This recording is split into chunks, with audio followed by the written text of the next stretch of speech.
मोची दिखाया जाता है जो एक के बाद एक जूता ठीक किए जा रहा था। काम करने में वो काफी तेज था, उसे इस चीज की काफी महारत थी। और ये मोची और कोई नहीं बल्कि हमारी कहानी का मेन कैरेक्टर मैक्स है। जूते ठीक करने के बाद जब वो अपनी दुकान से बाहर आया तो उसकी साथ वाली दुकान जो नाई की थी उसका मालिक वहाँ आता है जो काफी बूढ़ा था। वो मैक्स को कहता है कि बेटा तुम्हारी काफी उम्र हो गई है, ढूंढ लो कोई लड़की और कर लो शादी, कब तक ऐसी अकेली जिंदगी गुजारोगी। इस पर मैक्स जवाब देता है कि नहीं मुझे जरूरत नहीं है शादी की, मैं ऐसे ठीक हूँ। जिसके बाद वो दोबारा से दुकान के अंदर जाकर बाकी जूते ठीक करने लग जाता है। जहाँ तभी उसकी दुकान पर एक गुंडा आया जो अपनी जूती पॉलिश करवाने आया था। मैक्स जब उसकी जूती पॉलिश कर रहा था तो वो गुंडे की घड़ी को गौर से देखने लगता है क्योंकि वो उसे बहुत अच्छी और कीमती लग रही थी। ये चीज गुंडे ने नोटिस कर ली थी और वो मैक्स से पूछता है, अरे भाई इतने गौर से क्या देख रहे हो? ये मेरे पास एक घड़ी नहीं है बल्कि इसके जैसी ढेर सारी घड़ियाँ मैंने जमा की हुई है जो सारी बहुत कीमती है। वो इतने कीमती है कि मैं उनसे जो चाहिए वो खरीद सकता हूँ, यहाँ तक कि तुम्हारी 7 नस्लों को भी। अपने जूते पॉलिश करवाने के बाद वो मैक्स को एक जोड़ी जूतों भी देता है, ये कहते हुए कि ये फट गए हैं, इन्हें सिलाई कर दो, मुझे शाम तक चाहिए क्योंकि मैंने इन्हें पहनकर एक पार्टी में जाना है। अब जब मैक्स उसके जूते ठीक कर रहा था तो अचानक उसकी मशीन में चिंगारियां उठने लगी जिससे मशीन में खराबी हो गई और वो बंद हो गई। इस वजह से मैक्स मैकेनिक को कॉल करता है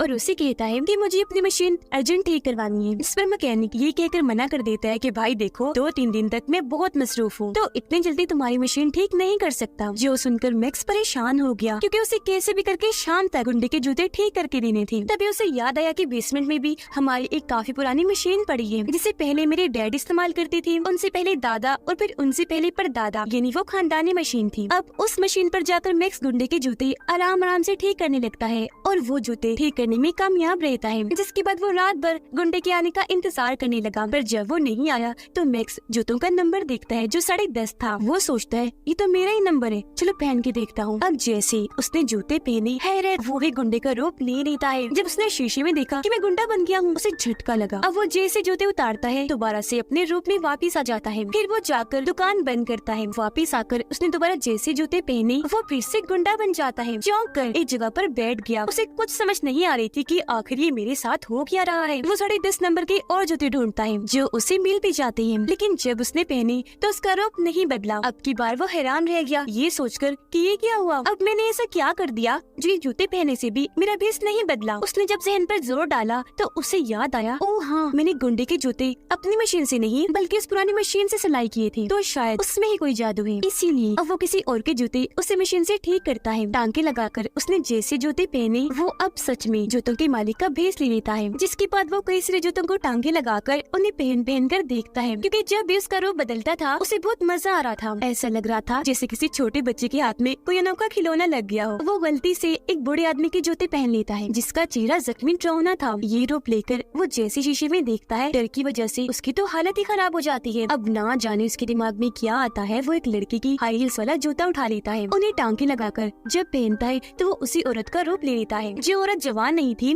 बल्कि उसकी उम्र थी। अब अपने इस रूप को भी देखकर वो खुश होने लगा था। अब वो एक बूढ़े आदमी का रूप लेकर नाई की दुकान पर जाता है ये चेक करने के लिए कि वो मुझे पहचानता है या नहीं, पर नाई अंकल तो उसे जरा भी नहीं पहचान पाते, जिससे दिल ही दिल में वो खुश होने लगता है। अब वो भेस बदल कर जाता है एक महंगे होटल जहाँ से वो बहुत सारा महंगा महंगा खाना ऑर्डर करता है और उन्हें खूब मजे लेकर खाता है। और जब बारी आती है बिल देने की तो वो चुपचाप वॉशरूम में जाता है और अपने जूते पहनकर अपने रूप में आ जाता है और बगैर बिल दिए वहाँ से चला जाता है। अब आगे जब वो सड़क से जा रहा था तो उसकी नजर एक अमीर आदमी पर जाती है जिसकी गाड़ी उसे पहले ही नजर में बहुत पसंद आ गई थी, इसीलिए वो उस आदमी का पीछे करने लगता है। वो फिर गुंडे का रूप लेकर उसके पास जाता है और उस अमीर आदमी से पूछने लगता है, भाई आपके जूते का नंबर क्या है? अब वो अमीर आदमी जिस गुंडे से डरता था झट से बता देता है 10:30 है नंबर मेरा। जिस सुनकर मैक्स मोची कहता है परफेक्ट है, जबरदस्त, तो अब जल्दी से अपने जूते उतार कर मुझे दे दो वरना यही तुम्हारी जान ले लूंगा। अब वो पहले ही डरा हुआ था इसलिए फौरन ही अपने जूते उतार कर उसे दे देता है। जूते पहनने के बाद उस आदमी का रूप लेकर उसकी गाड़ी में बैठ जाता है और रात भर उसकी गाड़ी में सैर करता है।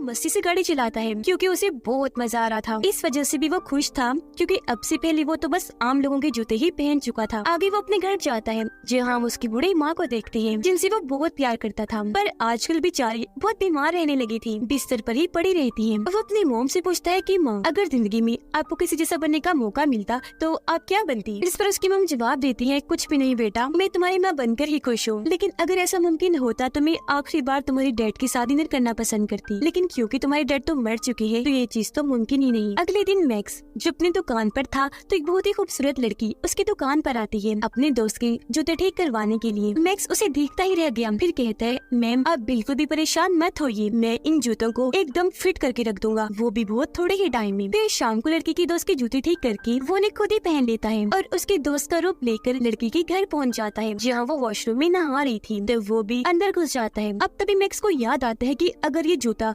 गलती से भी उतर गया और लड़की ने मेरा असली रूप देख लिया तो मेरा ये खेल खत्म तो होगा ही, साथ ही मैं जेल भी चला जाऊंगा। इस वजह से वो काफी डर गया, जल्दी से वहाँ से भागकर अपनी दुकान पर आ जाता है। यहाँ आज वो अपने डैड के जूतों पर टांके लगाकर उन्हें पहन लेता है और बन जाता है बिल्कुल अपने डैड जिन्हें वो बहुत याद किया करता था और बहुत प्यार भी करता था। फिर अपने बाप का ही रूप लेकर वो घर पहुँचा जहाँ उसकी मॉम अपने हस्बैंड को दोबारा जिंदा देखकर हैरान और परेशान रह जाती है, पर वो बहुत खुश भी थी। इसके बाद ये दोनों एक साथ डिनर करते हैं जो उसकी मॉम की ख्वाहिश थी और बहुत सारी बातें भी। फिर मैक्स अपनी मॉम को उनके कमरे में सुला देता है और अपने डैड के जूते उतारकर वापस अलमारी में रख देता है। अगली सुबह जब वो अपनी मॉम को जगाने गया तो ये देखकर उसे धक्का लगा कि मेरी मॉम तो गुजर चुकी है, जिससे वो बहुत टूट गया और उनके पास बैठकर रोने लगता है क्योंकि उसका इस दुनिया में अपनी मॉम के अलावा और कोई नहीं था। वो फिर अपनी मॉम का फ्यूनरल करता है, यानी उन्हें दफन वगैरह, जहाँ पर बहुत सारे लोग आए हुए थे। सब मैक्स को इतना दुखी पाकर उसे सहारा देने के लिए आते हैं। इसके कुछ दिन के बाद जो अपनी दुकान पर गया तो वहाँ गुंडा आकर उस पर गुस्सा करने लगता है, कहने लगा भाई तुम्हारे साथ मसला क्या है, मैं पिछले एक हफ्ते से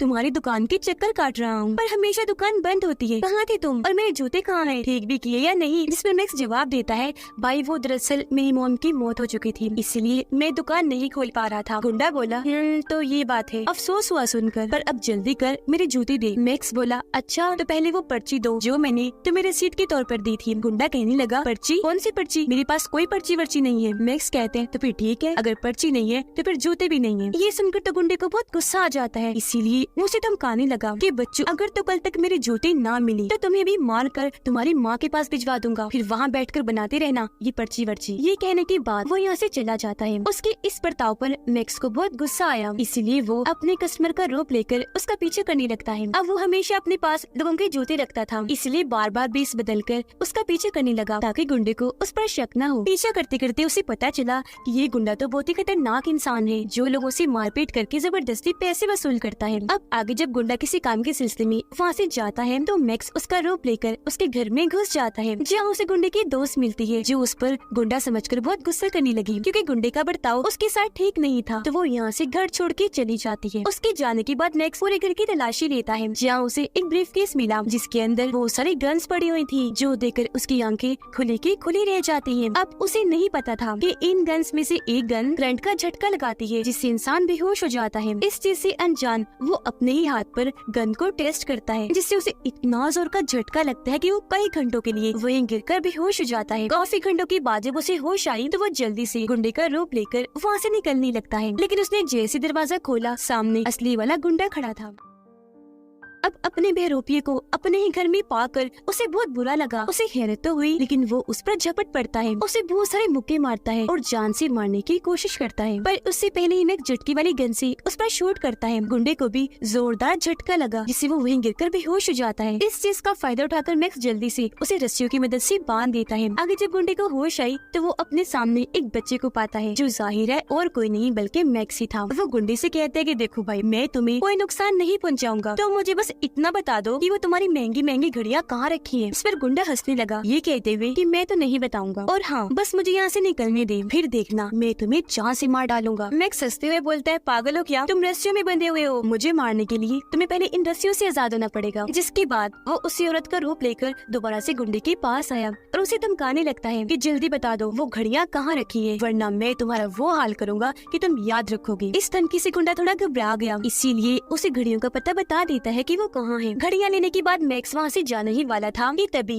वो दरवाजे के सुराग से देखता है कि बाहर भी तो लड़के खड़े हैं जो गुंडे ही लग रहे हैं। इसीलिए वो वापस गुंडे के पास आकर पूछता है ये दोनों कौन है। इस पर गुंडा जवाब देता है कि ये दोनों मेरे ही लड़के हैं जो मेरे एक ही इशारे पर किसी को भी कहीं भी मार सकते हैं। इस पर गुस्से में मैक्स उसे पूछता है कि बकवास बंद करो, अपनी तारीफें करना बंद करो, बताओ कि ये यहाँ क्या करने आई है। गुंडा जवाब देता है वो दरअसल हमें किसी को मारने का कॉन्ट्रैक्ट मिला है तो उसके एडवांस पैसे लेने हमने जाना है, तो ये लोग बस मुझे लेने ही आए हैं। हैरान होते हुए मैक्स पूछता है, पैसे? कितने एडवांस पैसे? गुंडे ने जवाब दिया, $50,000। अब इतने सारे पैसों का सुनकर मैक्स तो खुशी से झूम उठता है। उसकी तो जैसे लॉटरी ही लग गई थी, क्योंकि इतनी बड़ी रकम उसने आज से पहले कभी देखी भी नहीं थी। इसीलिए वो झटकी वाली गन से दोबारा से गुंडे को बेहोश करता है और उसका रोप लेकर उन लोगों के साथ चला जाता है एडवांस पैसे लेने के लिए। वो उसे इस शहर की सबसे अमीर शख्स के घर ले जाते हैं, जहाँ उसकी मुलाकात एक औरत से होती है जिसका नाम ग्रीन बेल्ट था। वो उसे $50,000 देकर कहती है, ये लो एडवांस पेमेंट, बाकी काम होने के बाद अगर कोई गड़बड़ ना हुई तो। ये पैसे लेने के बाद वो औरत का रोप लेकर दोबारा से गुंडे के घर जाता है घड़ियां लेने के लिए। पर जब वो घर आया तब तक गुंडा खुद को रस्सियों से छुड़वा लेता है। अब इसने जैसे दरवाजा खोला वो इस पर गन तान के खड़ा हो जाता है, फिर इस पर झपट कर जमीन पर गिराकर मारने की कोशिश करने लगता है। इस दौरान मैक्स खुद को बचाने के लिए बार बार अपने पैर जमीन पर पटक रहा था, जिससे उसका एक जूता निकल गया और बस ऐसा होते ही वो अपने असली रूप में आ जाता है। इसे देखकर गुंडा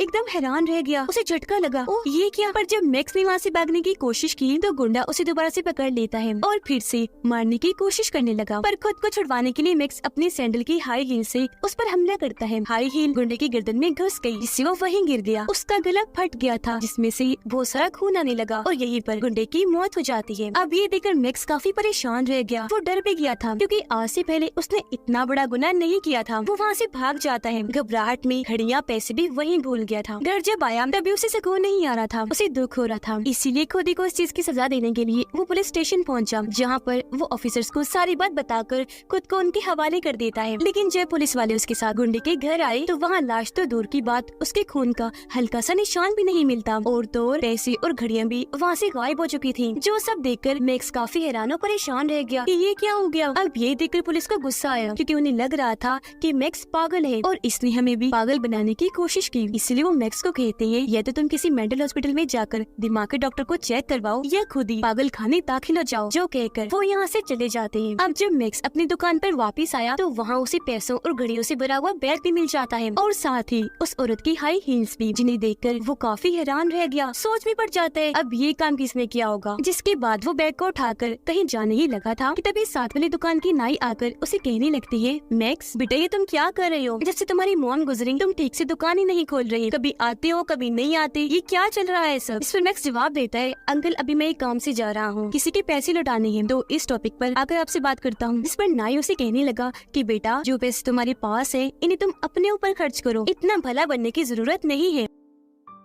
अब मैक्स को उसकी बात की समझ नहीं आई कि आखिर वो कहना क्या चाह रही है, और क्योंकि वो भला इंसान था तो किसी के पैसे भी नहीं रख सकता था, इसीलिए नाई की बात सुने बगैर ही वो पैसे लौटाने चला जाता है। वो औरत का ही रूप लेकर ग्रीन बेल्ट के पास पहुंचा और उसे कहने लगा कि वो गुंडा आपका काम नहीं कर सकता, उसकी तरफ से मैं आया हूँ, तो लीजिए अपने पैसे वापस। ये सुनकर ग्रीन बेल्ट कहती है कि मेरे लिए ये पैसे कोई मायने नहीं रखते, मुझे तो बस अपना काम चाहिए। जो कहने के बाद वो अपने आदमियों को घेरकर मैक्स पर हमला करवा देती है। उन्होंने मैक्स को मारकर बेहोश कर दिया और ये उसे अगवा कर लेते हैं। फिर जब दो लोग उसे अगवा करके ले जा रहे थे तो वो जूते बदलकर उस बूढ़े आदमी के जूते पहन लेता है, जो डरावना सा था, जिसके चेहरे पर निशान थे। उसका रूप लेकर ये दोनों को डरा देता है और क्योंकि चेहरा सच में बहुत अजीब था तो वो दोनों लोग डर जाते हैं। उनके गाड़ी पर से ध्यान हट गया, जिससे एक्सीडेंट हो जाता है। इसमें वो दो लोग तो जख्मी हो गए थे, पर मैक्स बड़े ही अंदाज से गाड़ी से उतरता है और वहाँ से चला जाता है। अगली सुबह अपनी दुकान पर बैठकर वो जब कोल्ड ड्रिंक पी रहा था तो वो गलती से वहाँ गिर जाती है। जब उसका ध्यान इस तरफ गया तो उसके हाथ एक कागज लगता है, जो एक पोस्टर था जो उसे एक लड़की ने दिया था, जो एक जगह पर वर्कर थी और वो एक बूढ़े आदमी को बचाना चाहती थी, क्योंकि कुछ लोग जबरदस्ती उस बूढ़े आदमी से उसका घर खाली करवाना चाहते थे। पोस्टर को देखकर मैक्स को याद आया कि यही वो बूढ़ा आदमी है जिसे ग्रीन बेल्ट गुंडे के हाथ मरवाना चाहती थी। इसीलिए मैक्स अगले ही दिन उस वर्कर लड़की से मिलता है और उसे इस सब के बारे में बता देता है। तो ये दोनों जल्दी से उस बूढ़े आदमी के पास पहुँचे, उसे इस सब के बारे में आगाह करने के लिए। वो बूढ़ा आदमी इन्हें अंदर बुलाता है, कहने लगा कि तुम दोनों का बहुत बहुत शुक्रिया, अच्छा किया जो तुमने मुझे बता दिया कि कुछ लोग मुझे मारना चाहते हैं, लेकिन हाँ कुछ भी हो जाए मैं ये घर खाली करने वाला नहीं हूँ, क्योंकि मैं यही पला बड़ा हूँ। इस घर में मेरी यादें हैं, तो मरूंगा भी मैं इधर ही। अब मैक्स को एक आइडिया आता है, वो बूढ़े आदमी से पूछने लगा, अंकल आपको किस नंबर का जूता आता है? तो वो बताने लगा ये 10.5 बेटा। इस पर मैक्स सोचता है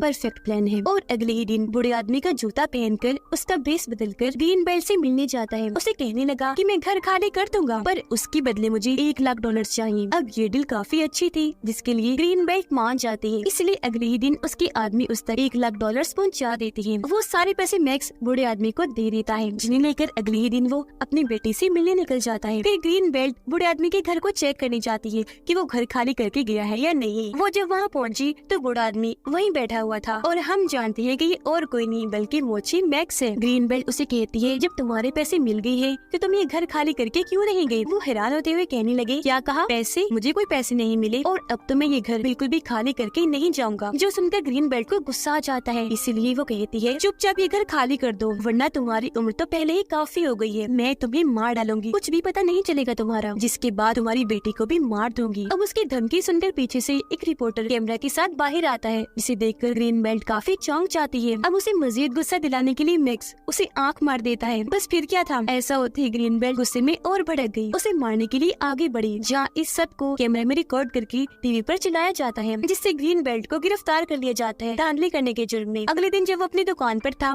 तो वर्कर लड़की उसके पास आती है, कहने लगी कि शुक्रिया मेरी मदद करने के लिए और चलो शाम को खाने पर चलते हैं। अब मैक्स क्योंकि उसे पसंद करता था, इसलिए वो मान जाता है। अब गुंडे की दोस्त नाराज थी तो उसे मनाने के लिए वो गुंडे का रूप लेकर उसके दोस्त के घर गया और उसे वो महंगी घड़ियां गिफ्ट के तौर पर देता है ताकि वो मान जाए। ये करके जब वो वापिस आ रहा था तो कुछ लोग उसे असली वाला गुंडा समझकर अगवा कर लेते हैं और अपने साथ कहीं ले जा रहे थे, पर तभी उनकी गाड़ी का एक्सीडेंट हो गया, जिसमें मैक्स भी बेहोश हो जाता है और जब उसकी आँख खुलती है तो वो खुद को नाई अंकल की दुकान पर पाता है, जो उसे एक ताकतवर चीज मुरब्बा देते हुए कहते हैं कि बेटा ये खा लो, थोड़ा सा खा लो बेशक। इस पर मैक्स कहता है, नहीं अंकल मुझे नहीं खाना, मुझे पसंद नहीं है। नाई कहता है, बेटा जिद ना करो, थोड़ा सा ही खा लो, क्योंकि जिस तरह तुम बार बार एक जिस्म से दूसरे जिस्म में जा रहे हो ना, ये तुम्हारी जान के लिए खतरा है, तब ये मुरब्बा ही तुम्हारे काम आ सकता है। ये सुनकर मैक्स काफी हैरान रह गया, उसे पूछता है, क्या मतलब है आपका? आपको कैसे पता कि मैं एक जिस्म से दूसरे में जाता हूँ? इस पर वो कहने लगा, तुम्हें क्या लगता है बेटा, मैं सिर्फ नाई हूँ और यहाँ बस लोगों के बाल बनाता हूँ? नहीं, मैं भी एक मोची हूँ और तुम्हारे जैसे काम करता हूँ। ये कहकर वो जूते उतारते हैं और वापिस अपने असली रूप में आ जाते हैं, जो और कोई नहीं बल्कि मैक्स की डैड थी, जिन्हें देखकर मैक्स को अपनी आंखों पर यकीन नहीं आता। वो चौंक जाता है क्योंकि उसकी डैड जिंदा थी, जो सालों से नाई का रूप लेकर मैक्स की साथ वाली दुकान पर काम करते थे। इन्होंने ही गुंडे की लाश को वहाँ से गायब किया और पैसों घड़ियों से भरा हुआ बैग मैक्स की दुकान पर लाकर रख दिया ताकि उनके बेटे पर कोई मुसीबत न आए और वो इन पैसों घड़ियों से अमीर बन जाए। जब भी तो नाई के रूप में उन्होंने कहा था कि तुम इन पैसों को अपने लिए खर्च करो। अपने डैड को जिंदा पाकर वो बहुत खुश हो गया और फौरन उनके गले से लग जाता है, पर थोड़ी ही देर के बाद उसे उन पर गुस्सा भी आने लगा, इसीलिए वो पूछ लेता है, क्या आपको कभी मेरी या मॉम की याद नहीं आई? जिस पर वो कहते हैं कि आती थी, हर पल आती थी, पर मैं तुमसे तो मिल लेता था, तुम्हारी मॉम से नहीं मिल सकता था, क्योंकि मैंने जो बुरे काम किए उस वजह से कुछ लोग मेरे पीछे पड़े हुए थे। अब मैक्स उनसे पूछता है, अच्छा डैड बताइए वो जादुई मशीन हमारे पास कहाँ से आई? इस पर वो जवाब देते हैं कि वो एक महान आदमी ने तुम्हारे परदादा को दी थी, जो फरिश्ता बनकर हमारी जिंदगी में आया। तुम्हारे परदादा ने उसकी जान बचाई थी, तो उसने उन्हें ये मशीन दी जिसने हमारी जिंदगी ही बदल के रख दी। ये बताने के बाद वो उसे अपने खानदान की विरासत दिखाते हैं। जब वो उसे एक जगह पर लेकर गए तो जहाँ जहाँ नजर जा रही थी वहाँ ही जूते पड़े थे, जो आम जूते तो बिल्कुल भी नहीं थे, क्योंकि ये उसके परदादा से लेकर आज तक जितने भी बड़े बड़े अमीर मशहूर लोग थे उनके थे। तो अब आप अंदाजा लगा लें कि ये कितने कीमती जूते थे। अब मैक्स कहते हैं, चलें डैड घर चलते हैं। इस पर उसके डैड कहते हैं, चलो बेटा, लेकिन सामने वाले दरवाजे से नहीं, पिछले से। जो कहकर उसे पीछे के रास्ते से गिराज में लेकर जाते हैं, जहाँ पर काले रंग की बहुत ही महंगी